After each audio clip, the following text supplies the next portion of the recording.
With our integrated email campaigns feature, you can send on-brand emails as beautiful as your website.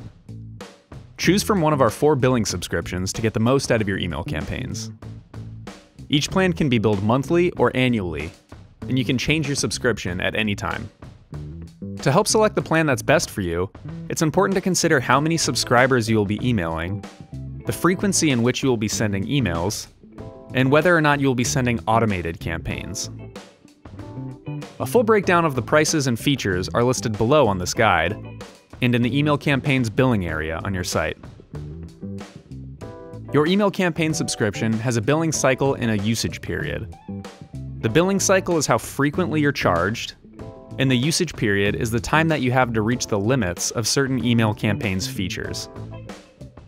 Regardless of your billing cycle, your usage period resets monthly based on the start date of your subscription. For example, the starter plan allows you to send 3 blast campaigns with a combined total of 500 recipients each month, regardless of your billing cycle. Please let us know if you have any other questions. We're always here to help.